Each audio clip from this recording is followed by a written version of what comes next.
Good evening and welcome to ITV News. This is Monday night's calendar. Yes, hello, good evening. Here are tonight's main stories. Warnings at a North Yorkshire beauty spot as a man in his 30s dies after entering the river. The tragedy happened in the River Wharf here in Burnsall, where thousands had come to enjoy the summer weather. The man's family being supported by trained police officers. Also tonight, villagers say they're being driven to distraction by diversions sending banned HGVs along their narrow West Yorkshire road. It's absolute bedlam with lorries. We're inundated with them. It seems to be more so since we've had the signs forbidding them to come. We've just seemed to ignore it completely. We're halfway through the school holidays, but is this the right time to rethink term time?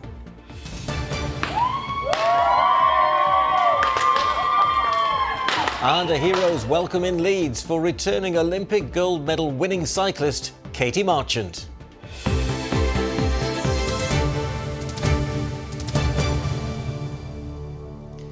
There are fresh warnings tonight about the dangers of open water after a man in his 30s died at a popular Yorkshire Dales tourist spot. Emergency services, including the air ambulance, were called to the village of Burnsall, where thousands were enjoying the hot weather. The police say that the man got into difficulties in the River Wharf and his body was found in the water soon after. Well, Katie Oscroft is live in Burnsall for us tonight. And Katie, do we have any more details about what happened?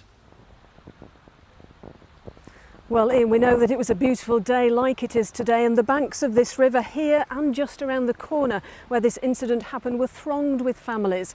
The man got into difficulties, but no one around him could rescue him. Now, people who live here and welcome thousands of visitors every summer say they're distraught that a family is having to go through this. There were thousands of people here enjoying a beautiful afternoon, loads of children playing in the river. And for something like this to happen is a terrible tragedy. A tragedy for the family, a tragedy for the person who died, and also for the people who responded. At this time of year, we all want to get in and show off our swimming skills and be brave and strong, but sometimes the undercurrents have taken the strongest of swimmers. So be mindful of the dangers that lie underneath all of this beauty that we see regularly. And Katie, this tragedy really does underline those dangers. What is the message this evening about keeping safe near open water as the weather gets so much better? Well, first of all, Lisa, we know that accidental drownings spike in hot weather like this, and I'm joined by Station Manager Dave Dixon from North Yorkshire Fire Service. You've seen this kind of thing too many times before, haven't you? Unfortunately, Katie, we have. In this area alone, in the last 4 years, we've had 3 fatal incidents involving people entering the River Wharf. The water looks so calm here. What are these dangers that people just aren't seeing? It's the hidden dangers, Katie. The water itself is hazardous in terms of its temperature. It's quite cold, and that can present a risk to people entering the water, especially on warm days. Also, subsurface hazards such as foot entrapment and objects such as that can present a hazard to people paddling, wading or even swimming in the water. And it looks so inviting, but what is your message? My message would be to people to be very, very careful around open water. If you want to bathe in open water, then go to sites that have got lifeguards on duty and be mindful. In other words, thank you very much, Dave Dixon. In other words, the message is don't go in here unless you see a lifeguard. Yes, good advice there. Katie Oscroft live in Burnsall for us. Thank you. Well, next tonight to Sheffield Crown Court, where another person involved in riots outside a hotel housing asylum seekers has been jailed. 41-year-old Ricky Hardman was sentenced after admitting violent disorder in Rotherham just over a week ago. More than 50 officers were injured as bottles and stones were thrown towards them. Martin Fisher was in court. Well, 41-year-old Ricky Hardman from Barnsley appeared here at Sheffield Crown Court today to be sentenced for the role he played in the violent disorder that happened at Wath Manvers Holiday Inn Express a little over a week ago now. Now, his involvement essentially revolved around 2 pieces of media. The first, a photo, and the second, CCTV footage.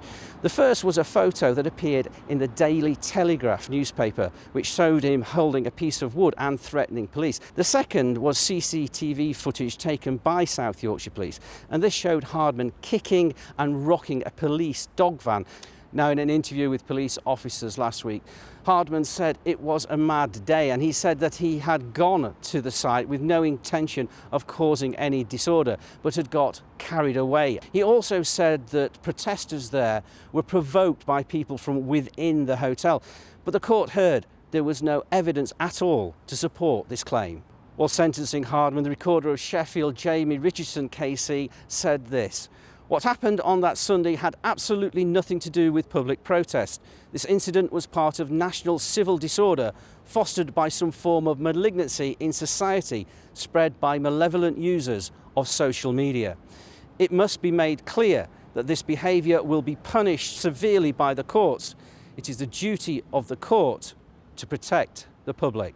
Well, the judge then sentenced Hardman to 2 years, 8 months in prison. Martin Fisher, ITV News in Sheffield. Next tonight, people living on a narrow country lane which was turned into a dangerous rat run by heavy lorries say they're now at their wits' end after roadworks diverted HGVs straight past their front doors. Yes, we've covered the plight of the residents of Jumples Crag near Halifax, who spent 15 years campaigning for a ban on lorries after a series of crashes and near misses. Well, the lorry ban came in last autumn. Then, last week, Yorkshire Water contractors put the road up for diversion signs, which sent dozens of lorries back down the lane and the residents back to square one. John Hill reports. The high-rise flats of Mixenden near Halifax have views to die for, but standing in their shadow is the tiny Pennine Lane of Jumples Crag. Built for the horse and cart, it's simply too narrow for the modern workhorse, the lorry. In fact, HGVs are banned. Tell that, though, to these drivers, caught on camera last week. Lorry after lorry after lorry, doing as they're told, following diversion signs installed by Yorkshire Water contractors, digging up the road just round the corner. 70 HGVs in total, flying past lorries prohibited signs. And for long-suffering neighbours Claire and Linda, it's been a nightmare.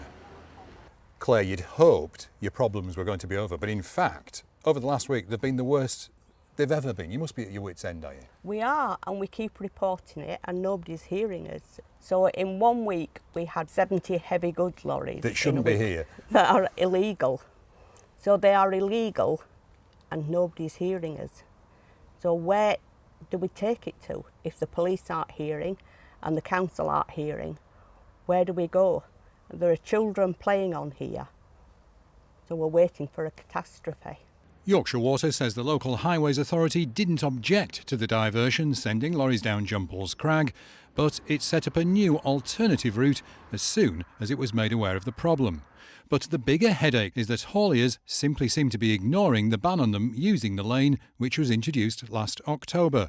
So far, residents have recorded 700 lorries flouting the HGV's prohibited signs. Linda, how has it left you feeling, the situation? How do I feel? Apart from being very upset, it's an absolute bedlam with lorries. We're inundated with them. It seems to be more so since we've had the signs forbidding them to come. We've just seemed to ignore it completely. Calderdale Council says it's written to local haulage firms and even to the providers of satellite navigation systems to remind them that there is a ban on lorries above 3.5 tonnes using Jumples Crag. And it says it's applied to the government to take over the policing of the ban from the police themselves. It'd be fair to say Sir Keir Starmer's new administration does have a lot in its in tray. Whether to make the local council responsible for ensuring lorries don't use this little lane as a rat run has just been added to the pile. John Hill, ITV News, Jumples Crag. And of course, we'll keep you up to date with any developments on that story. Still to come on calendar this evening, the Olympics may be over, but the football season is back. We've got all you need to know. And it was dry, hot and sunny over the weekend for the school holidays. But today it's been quite humid, maybe even a little bit melty for an ice cream. But where does that leave us for the rest of the week? All the detail for the next few days a little later on. Well, some more of the day's news now, and 3 men who murdered a teenager and dragged his body through the streets of Leeds have been jailed. 19-year-old Emmanuel Nyabako was stabbed to death in Chapeltown in August last year. Giuseppe Jeffers, Philip Bryant and Emile Riggin were all found guilty of murder and jailed for life. A 4th man, called Lewis Grant, is wanted in connection with the murder. Part of a main road in Leeds was closed for much of the day while police investigated a shooting in which a man was injured. Armed officers were called to Steinbeck Road in Meanwood yesterday, where they found a wounded 27-year-old man. He was taken to hospital for his injuries, which are not believed to be life-threatening. No arrests have yet been made. A man who's accused of murdering a father of 2 as he helped a stranger lying injured in the street will face a retrial next year. 24-year-old Hassan Janga, who's from Sheffield, denies the murder and manslaughter of Chris Marriott, who was hit by a car and killed as he came to the aid of Mr Janga's sister in Burngreave last December. A judge at Sheffield Crown Court today fixed a new trial date of June 2025 after a jury failed to reach a verdict on the charges last month. Now, if you've children of school age, you'll know we're now around, well, I think it's halfway through the summer holidays. And depending on your point of view, it might still feel like a long time until they go back. What do you think, Lisa, as a mum? As a mum, it's gone quite quickly so far, but, you know, still, like you say, another 3 weeks to go. And keeping youngsters entertained during that time can pose its challenges, but not just that. Some experts say that the 6-week break can also mean children are dropping back in their learning. Well, in a moment, we'll be hearing how reading is key to keeping up through the holidays. But first, here's James Webster. Midway through August, the summer exams seem a long time ago, and there's still weeks till the start of the new term. Topping up your child's learning could be the last thing on your mind. So, how much of a concern is any effect from the long summer holiday? We've been chatting to parents dropping their children off at the Nature Box Forest School in Sheffield. 6 weeks is a long time. I think it's something that's done through convention rather than for any real reason. We don't really get summer, so I think splitting it up into 3 sets of 2 or 2 sets of 3 wouldn't be a bad idea. I think they sort of get to the 6 weeks holidays and they really need it. I think that this break is really quite important for them, for their health, their mental health actually. So I would be a bit ambivalent about splitting it up. It's not certain why the summer holiday is so long. A popular theory was it allowed children to help with the harvest, but that's now widely disputed. And without good reason, some education experts are recommending the holiday is better spread through the year. So the real concern is that over the summer months, the academic divide will widen between those from more disadvantaged backgrounds and those from more advantaged backgrounds. There's many reasons for this. We think partly it's down to learning loss. You're just not having as much academic stimulation during the months if you're from a less advantaged background on average. Also holiday hunger. If you're not eating properly, then you're not going to be able to remember the things that you might have learned at school. But also really worrying, I think, is rising levels of mental anxiety over that period. Studies claim children can lose 1 or 2 years off their reading age during the 6-week break. Natalie Costa is a former teacher and remembers how challenging September could be. Many children really struggle because there was that loss of momentum when it comes to their learning, their education.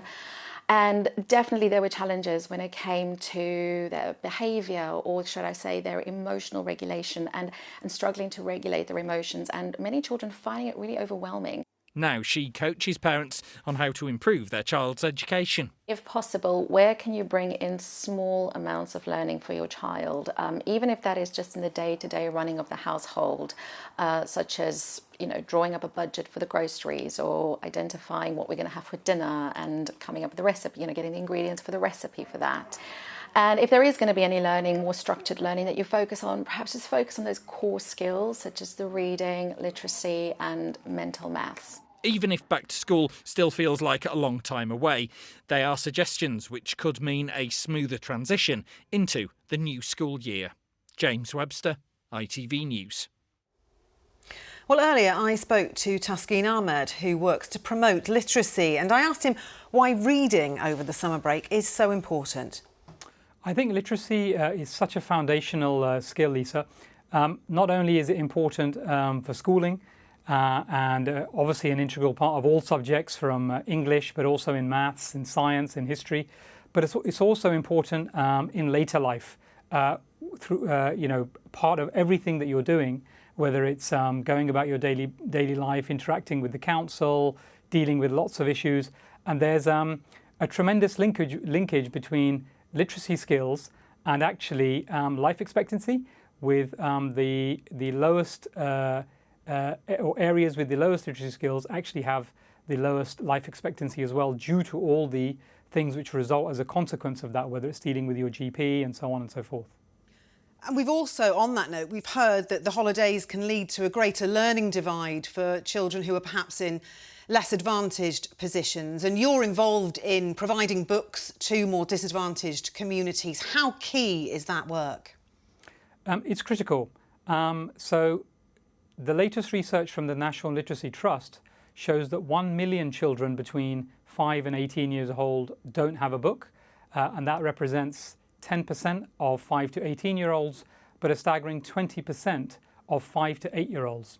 And we've just talked about what a foundational skill reading is. So when these children don't have access to books and don't read on a regular basis, that then sets them back, not only in the short term at school, but throughout the rest of their lives. There's been a number of studies from organisations such as Sure Start, which show that once children fall behind, the gap between those who are continuing to read just gets bigger and bigger and bigger. So in order to plug the attainment gap and give everybody the opportunity to develop their potential, it's really important that children read. OK, some really important messages there and such important work that you're doing. Taskin, thank you very much for your time today. Thank you.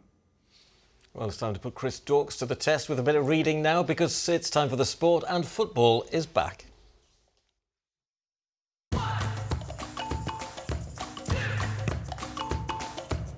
Xero Accounting Software sponsors ITV Regional Sports Report. Yes, here he is with us in the studio. Chris, football's back. It feels like it's never really been away. But it hasn't, has it? Not really. But a good new start for Sheffield Wednesday. It certainly was, Lisa. Yeah, do you know it took them 13 attempts to win the first league game last season? Well, they not only won yesterday, they thumped Plymouth 4-0. Now, they say it's far too early to show a league table after only one match, but Sheffield Wednesday fans, get your cameras ready. Here we go. There you are, top of the Championship table. What a start to the season for the Owls. Now, Plymouth are managed by one of the greatest English footballers of all time, that's Wayne Rooney. But it just goes to show, doesn't it? Great players don't necessarily make great managers. Wednesday boss Danny Röhl had a modest playing career in Germany's lower leagues, but outschooled Rooney yesterday afternoon. Early days, but there's a lot of optimism around Hillsborough right now. A lot of good things. You saw us today. We played with a lot of self-confidence. I think the squad, the team looks really sharp. Yeah, you never know when you go into a season where you are really. It was a first step, a good step, but not more. Now, it's been a fairly turbulent summer across the city with takeover rumblings at Sheffield United. But they've got a strong squad and started the season impressively with a 2-0 win at Preston.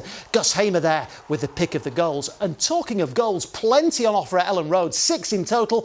Now, many are tipping Leeds for promotion this season, but only an injury time equaliser from Brendan Aronson rescued them a point at home to newly promoted Portsmouth. But it could have been 3, Aronson missing a sitter with the last kick of the game. Now, there were impressive wins for two teams new to League One. A relegated Huddersfield began with a 2-0 win at Peterborough, whereas Mansfield, promoted from League Two in April, showed the step up isn't too steep with a 2-1 win at Barnsley. We'll hope this was just opening day nerves, as will Rotherham, who were beaten by a 1-0 at Exeter. In League Two, Bradford were quick out of the blocks with 2 goals in the opening 5 minutes as they beat the MK Dons. Doncaster started the season how they ended the last. The highlight of their 4-1 thrashing of Accrington, a goal for Billy Sharp on his second debut for the club and his 250th in league football. Chesterfield's first Football League game in 6 years following promotion ended in a 1-1 draw with Swindon, and Harrogate were beaten by another promoted team, Bromley. That finished 2-0. Caden was amongst the many athletes who returned back to our shores today after last night's closing ceremony. Sheffield's Bryony Page, who carried the Union flag for Team GB last night, also arrived back at King's Cross earlier, as did sprinter Louis Hinchcliffe, who's also from Sheffield. And in the last hour, there was a special welcome home to Leeds Station for gold medal winning cyclist Katie Marchant.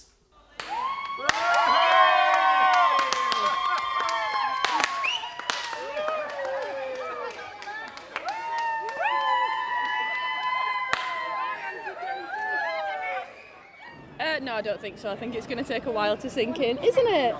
And we all saw that moment when you got to hug your little boy when you crossed the finish line. I mean, how did it feel having your family there, cheering you on? Yeah, so special to have them there, you know, so special.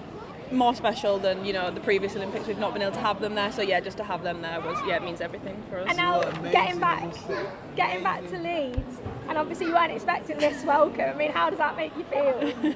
I should have known, shouldn't I really? But yeah, no, obviously it's really lovely to have their support, and yeah, we couldn't do without them, so yeah, I'm really grateful. And hopefully you got to celebrate while you were there. Did you get to go to the closing ceremony? Yeah, we did go to the closing ceremony last night, and then we went out to Team GB House to celebrate with the team, but yeah, we had a very good night. Some tired people today. A very late night, I imagine, as well. She's an absolute superstar, is Katie, fully deserving of that welcome home. You know, both of you guys, by my calculations, our region won 18 of those 65 medals that Team GB brought back home. That's 28% of them. 5 of the 14 gold medals, that's 36%. You see, you asked about my reading. My maths is as good as my reading as well, you know. Very well, I have to say. We've only got your word for it. Yeah, well, check it out yourselves. Well, I will do. But, you know, Yorkshire always flies a flag at They the do, Olympics, they don't do, and we're so good at those sports, aren't we? Yeah, we are. You'll be getting paid next. Well, yeah, I should hope so. Do a lot of graft. Thank you very much indeed. Chris, that's brilliant. Now then, there's more on Team GB's returning Olympic heroes on the ITV Evening News, which is coming up shortly. Let's find out what's on the programme from Mary Nightingale. Coming up on the Evening News, a hero's homecoming for our Olympic stars. Team GB returned home today with 65 medals, beating their Tokyo total.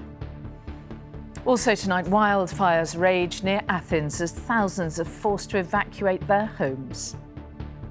And back here, as temperatures rise for what's expected to be the hottest day of the year, we see how to stay cool and safe in the heat. Would you join me for those stories and more at 6:30?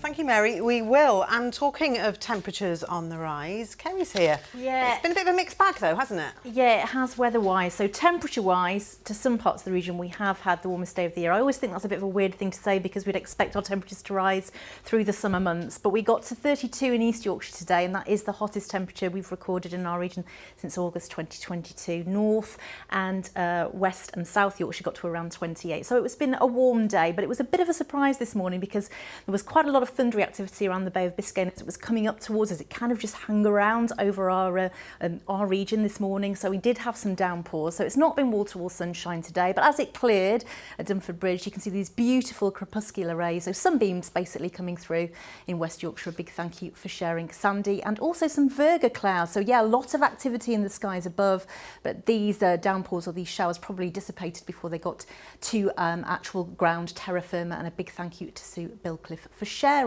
So today we had 16,000 lightning strikes across the UK, and we had about 100 of those. So yeah, we weren't in the thousands, but it was quite active and quite unstable. But everything started to clear now. It's a beautiful evening out there, and that is good news. A thumbs up, because tonight the Perseid meteor shower peaks. We need the clear skies after dark. That's what we're going to get, and 100 meteors per hour are possible, and they travel at, wait for it, 36 miles an hour per second. So they will look amazing if you can get out of the light pollution.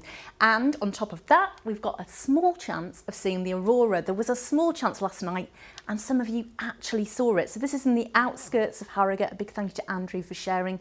You can see the aurora there, that beautiful lone tree in the distance, and also a shooting star in the top left-hand corner there. And also Rob from Rotherham was a little further south down towards parts of Retford, and he saw this. We've got a windmill, we've got the Milky Way, we've got the aurora to the left, and you can also see a couple of shooting stars there. Absolutely amazing, blows my mind. I've never seen one. You've got to be really patient to see that. I mean, sometimes it takes hundreds of goes to take the photograph. I'm not patient. I'll be in the land of Nod overnight tonight, but if you want to, the sky's going to be clear. Here is your forecast for the next few days. Good visibility on the horizon. TUI sponsors ITV Yorkshire Weather. Yes, it's a little bit up and down over the next few days. Definitely a more mobile weather story. Feeling quite nice in any sunshine, the low 20s Celsius, but there will be some rain around at times, and the emphasis on a fresher feel from tonight onwards, definitely losing the humidity and not as hot. So this was the situation today. Quite wet to start this morning, and then a few showers for the afternoon, some stubborn cloud, but behind that clearer and fresher conditions now working their way in from the west across all parts overnight tonight. So largely dry and clear with light winds. Temperatures for towns and cities still in the mid-teens, but a fresher feel, and certainly in rural spots down probably just into the single figures as we head towards dawn. There are Eastern times for tomorrow, 5:42 and 8:39. So get up nice and early and make the most of the first half of the day tomorrow. It starts off dry and bright with a good dose of sunshine. But from lunchtime onwards, very gradually we'll start to see the cloud thicken from the north and west, and showery outbreaks of rain starting to develop, certainly over the hills by the end of the afternoon. Ahead of that though, we're still pretty warm despite being fresher.